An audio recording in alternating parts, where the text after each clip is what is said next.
Bien, pues le agradecemos al doctor Héctor Estrada de la UADY que nos ceda unos minutos de su tiempo para hablar sobre la agroecología. El doctor es biólogo por la Facultad de Estudios Superiores Zaragoza y luego realizó una maestría en manejo y conservación de recursos naturales en la UADY y es doctor en ciencias del suelo y el agua por la Universidad de California, Campus Riverside. Actualmente es el coordinador de la licenciatura en agroecología. Buenos días, doctor Estrada. Buenos días, doctor Bautista, gracias por la invitación. Bien, pues comenzaremos por preguntar, ¿cuál es la diferencia entre la agronomía y la agroecología? Bueno, mire, yo creo que está, pues, mejor entendido si lo vemos como el objetivo que cada una de ellas se plantea, ¿no? En el caso de la agricultura tradicional, la agronomía tradicional, y digo tradicional porque ya hay ciertas corrientes actualmente que son un poco diferentes. En la agronomía tradicional, el objeto es, o el fin último es maximizar el rendimiento de los cultivos, ¿no? Y para ello, pues echan mano de lo que conocemos como los insumos externos, los agroquímicos, el riego, las maquinarias, etcétera, ¿no? En el caso de la agroecología, el fin último es tener sistemas agrícolas más sostenibles o sostenibles, y para ello utiliza, entre otras cosas, los saberes locales, ¿no? El conocimiento de las interacciones ecológicas entre los componentes que hay en los agroecosistemas y, muy importante, se basa en la utilización de insumos locales principalmente.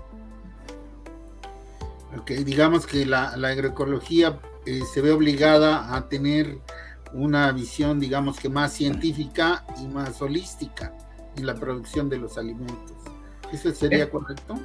Es correcto, sí. De hecho, la agroecología para mucha gente, pues obviamente no es algo nuevo, es algo que nos viene de los campesinos ancestrales, ¿no? Los sistemas tradicionales que tenían los mayas, los incas y todas esas civilizaciones antiguas, ellos practicaban agroecología, ¿no?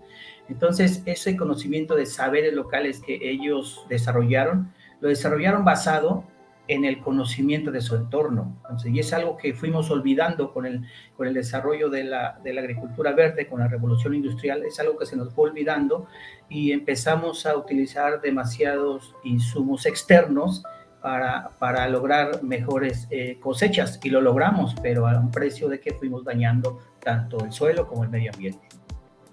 Muy bien, y en este sentido, siendo más científica esta disciplina, ¿cómo les va en cuanto a las materias de suelo? ¿Cuántas materias llevan en este programa de agroecología que usted coordina? Ok, en nuestro programa de agroecología aquí en UADY, nosotros tenemos al menos 3 asignaturas que están íntimamente relacionadas al conocimiento de las ciencias del suelo. La primera es una asignatura que es la introducción a la edafología, que imparte un servidor, en donde se ven pues desde las definiciones y conceptos básicos de las ciencias del suelo hasta cómo se estudia un suelo, cómo se muestra un suelo, cómo se describe un perfil, algo de taxonomía y clasificación básica, tanto técnica como local, y pues obviamente los componentes y propiedades físicas, químicas y biológicas del suelo. Luego tenemos una segunda asignatura que es la del manejo de los procesos edáficos, que es una asignatura en donde se estudian los principales procesos que ocurren en el suelo, por ejemplo, la descomposición, los ciclos biogeoquímicos, y luego la manera en que nosotros podemos aprender a manejarlos para favorecer el agroecosistema. Y finalmente tenemos una asignatura optativa que le llamamos edafología avanzada, que está hecha para agroecólogos, en donde ya vemos pues temas como la seguridad alimentaria, las funciones ambientales del suelo, y entramos un poco más al detalle de cómo se analizan las muestras de suelo en un laboratorio y el fundamento de cada uno de los análisis físicos, químicos y biológicos y la interpretación de los resultados, ¿no? Sin embargo, esto, bueno, pues es algo que se da en nuestra licenciatura, pero en una pequeña investigación que hice yo en otros programas, realmente el tema del suelo está un poco olvidado. Otros programas de agroecología a nivel licenciatura tienen algunas asignaturas como manejo del suelo o prácticas agroecológicas para manejar el suelo, conservación de suelos, pero hasta ahí, ¿no? Entonces, no sé qué tan profundo llega el conocimiento en esas asignaturas, pero está como que dentro de una asignatura que tiene otro objetivo y no necesariamente el estudio del suelo. Bueno, lo cual debe ser gravísimo, ¿no? Pero no es raro. Lo mismo sucede en las licenciaturas en biología, donde prácticamente no hay suelos, en ciencias ambientales, donde curiosamente no hay suelos, en geociencias, donde no puedo creer que no tengan cuando menos una materia, ¿no? En ciencias de la tierra. Es grave, pero qué bueno que en agroecología al menos tienen 3, van por buen camino, porque yo me preguntaría cómo hacer un manejo y conservación de suelos sin saber de suelos. Pues realmente sería falso pensar que se logran esos objetivos. Bueno, la siguiente pregunta sería, ¿cómo es que las ciencias del suelo ayudan a ser un mejor agroecólogo? Tal vez resulte redundante, pero creo que se pueden decir algunas cosas al respecto. Claro, bueno, mi manera de pensar es que un agroecólogo debe de saber de suelos porque necesitan conocer cómo funciona el suelo, porque finalmente es el suelo el medio donde viven las plantas que estamos tratando de desarrollar, los cultivos de los cuales queremos obtener una cosecha. Entonces, si nosotros conocemos cómo funciona el suelo, nosotros podríamos saber o conocer o prevenir algunos problemas que se pueden presentar en el desarrollo del cultivo y podríamos tratar de solucionarlos de la mejor manera. Pero si solamente estudiamos los primeros centímetros del suelo y no sabemos qué pasa más abajo, nos estamos perdiendo una parte de la historia del suelo muy importante. El suelo, a través de su perfil, de sus diferentes horizontes, nos explica la historia de las condiciones del lugar. Incluso también podemos percibir algunos efectos del manejo anterior en esos horizontes. Entonces, si sabemos descifrar, si sabemos interpretar esos horizontes y ese desarrollo del suelo, nos va a dar herramientas muy útiles para poder utilizarlas en favor de los cultivos que ahí queremos desarrollar. Muy bien. Hace rato hablaba de los saberes indígenas, el saber del suelo, y bueno, resulta interesante en lugares como en el que usted vive, que hay una clasificación maya de suelos, donde yo recuerdo que alguna vez algún amigo me decía, pues es que al estar en la península de Yucatán no entiendo nada de lo que veo, de los suelos, y me encuentro con que los campesinos tienen mucho conocimiento de sus suelos, incluso les dan nombres, y bueno, yo digo, si esto es así, ¿por qué no hay una materia que sea de clasificación maya de suelos? Porque pues si queremos utilizar ese conocimiento, debería de estar en las universidades. ¿Qué piensa usted de esto, doctor? Es correcto. De hecho, me iría un poquito más atrás. Aquí en Yucatán tenemos todavía mucha gente que habla maya. La mayoría ya son bilingües, maya-español, pero muchos de ellos se entienden y se expresan mucho mejor en maya que en español. Entonces, para mí es importante que los estudiantes que van a trabajar con gente de las comunidades tuvieran algunos conocimientos de la lengua maya. Entonces, y partiendo de ahí podríamos entender muchas cosas, ¿no? Porque el lenguaje o la lengua maya es muy descriptiva de lo que ellos ven en el paisaje o en el día a día.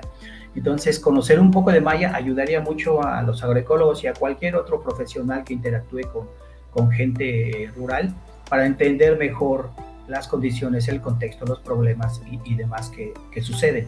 Ahora, el conocimiento no solamente etnopedológico, sino de todos los recursos naturales que conocen los productores del campo yucateco, pues es esencial entenderlo y no lo podemos ver ajeno a la realidad que viven. No puede llegar un técnico que no sabe absolutamente nada del contexto, de la historia, de todo ese saber maya que ya existe, a tratar de entender o peor aún, a tratar de dar una solución a un problema. Entonces, esto es algo que debe estar siempre implícito en el quehacer de cualquier profesional que trabaje con productores rurales, la lengua maya y todo el conocimiento local. Claro, y esto aplica para todos los lugares donde hay sabiduría en recursos naturales, ¿no? Es correcto. Digamos que no solamente en maya, sino no sé, tlaxcaltecas, nahuatlacas, purépechas, en fin, ¿no? Y bueno, en nuestro país tenemos 63 idiomas vivos, así es que tenemos mucho que aprender de esta sabiduría ancestral. Doctor, ¿algún mensaje para los nuevos o los jóvenes agroecólogos? ¿Qué les podemos decir? Sabemos que ahora la 4T está impulsando la agroecología. ¿Cómo podemos enviarles un mensaje para que se enamoren de esta disciplina? Es correcto. Hoy como nunca la agroecología está teniendo un impulso muy grande y esperemos que continúe. Hay mucho debate todavía de si la agroecología es el camino para todos. Eso puede ser tema de toda una discusión de un día, pero sí la agroecología es una alternativa para muchos, ¿no? Y para esos muchos es los que tenemos que trabajar. Los agroecólogos pues tienen que entender que ellos son una pieza clave para que este país pueda lograr la soberanía y la seguridad alimentaria. No podemos tener el 100% de nuestros sistemas agrícolas dependiendo de insumos externos. Y cuando digo externos, no nada más son ajenos al sistema, sino externos que a veces son insumos que nos vienen de otros países, que cuando pasa algo en otros países, todo el sistema agrícola aquí se viene para abajo, ¿no? Entonces no podemos estar ya viviendo o dependiendo de esta realidad, y la agroecología es un camino, decía yo, una alternativa para muchos, en donde los agroecólogos son pieza clave para trabajar de la mano con los grupos organizados de campesinos, con los pequeños productores, con los medianos productores, para impulsar el conocimiento local y agregarle el conocimiento técnico, que eso es lo que creo que es el mejor aporte que pueden tener los agroecólogos. ¿Cómo podemos manejar ese saber local que ya tenemos y cómo podemos mejorarlo a través de las nuevas tecnologías, de las nuevas herramientas que tenemos a nuestra disposición y que los antiguos campesinos no tenían a la mano? Pues creo que ese es el camino. No estamos hablando ya de un extensionismo como era antes, sino de un acompañamiento en donde ambos personajes, tanto el productor como el agroecólogo, van de la mano aprendiendo uno del otro para resolver un problema en común. Entonces creo que ese es el camino y yo tengo mucha fe, lo estoy viendo, tengo la visión de que dentro de poco tiempo los agroecólogos se van a convertir en esa pieza importante y pues necesitamos formar más gente en esta carrera, ¿no? Porque hoy por hoy son muy pocos los agroecólogos que existen. Ok, entonces podríamos decir que para lograr la seguridad alimentaria y la seguridad hídrica en el país, necesitamos seguridad edáfica. Y en este sentido, el agroecólogo es clave. Es correcto. Perfecto. Esperemos que el mensaje les llegue a estos jóvenes y se pongan a estudiar esta disciplina que el país necesita, cientos, miles de gente con este perfil. Le agradecemos, doctor, y saludos y todo salga bien con esta licenciatura. Muchas gracias, hasta luego.